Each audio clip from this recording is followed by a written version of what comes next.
Hi, my name is Pastor Ronny Herbour, and together with my wife, Kay, we've set up Living Waters Village in the jungles of Borneo, which is in Indonesia, a place to look after lots of abandoned children. 21 years ago, we started with this plot of land. It had nothing, it was far away from everywhere. It had no infrastructure, nothing, it's just all jungle.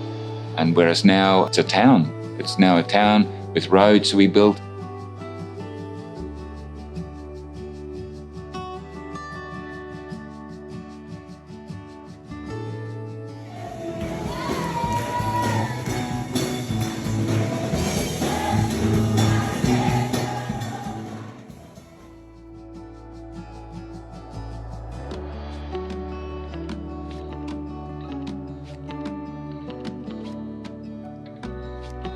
And we just found that a lot of children that were neglected, that were actually tossed in the jungle, not wanted anymore. Girls also that we found, if they got their period when they were 9 or 10 or 11 years old, and they were sold by the witch doctor. The witch doctor would sell then your daughter to an old guy who's already got 3 or 4 wives. I just used to go home and I used to weep before the Lord and say, God, there's so many of them everywhere, so what can we do? And then God so very clearly told me that I need to bring the kids in. And I said, in where? And he said, in your home. And I go, God, I can barely make ends meet myself with my family. How am I going to look after all these kids, paying for everything? And then God very clearly said, you bring them in and I'll do the rest.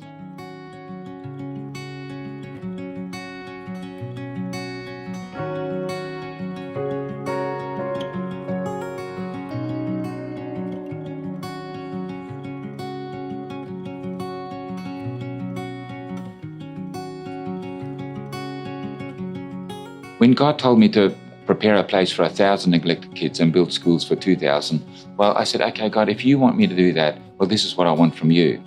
I want a minimum of 25 hectares. It's got to have a road to it. It has to have electricity to it. It's got to have a river at it.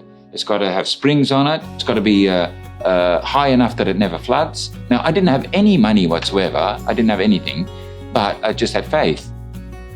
After 10 months, I was getting rather impatient and I was really annoyed. We went to bed and I was reading to my wife from Psalm 37, verse 34. It says, don't be impatient for the Lord to act, travel steadily on his path. He will honor you by giving you the land. And my wife looked at me and she goes, see, be patient with God. But that week, a guy rings me up on a Friday and he says, are you the man looking for land? I said, yes. He said, I have land. Near the telecom tower. He said, come and meet me on Monday at 11 o'clock, stop at the coffee cafe in this town, and then I will show you my land. So it took me 3 hours to get there and stopped at the coffee cafe. This guy gets out, gets into my car, and he says, my land is that way. It took forever because the road was so bad. And I said to the guy, so where are the telecom towers? He said, oh, none this way, they're all the other way.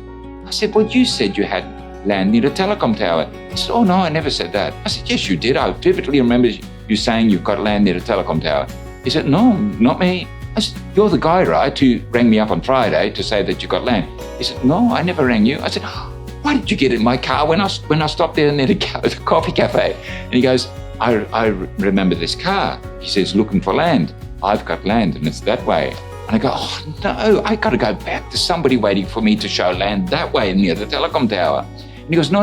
He said, okay. He said, but my land is just another 15 more minutes. And sure enough, within 15 minutes, we were there. But when we stopped there, it was all jungle, all hilly.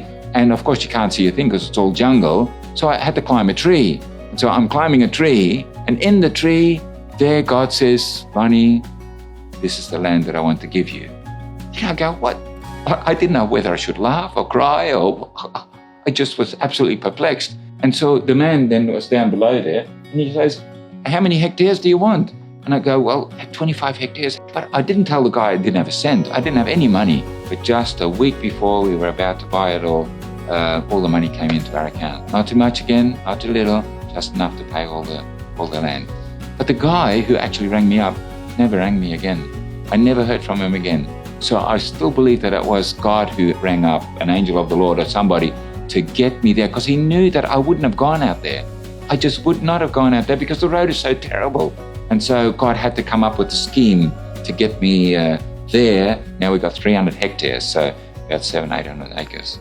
So I got lost twice just surveying the area. That's how big it is.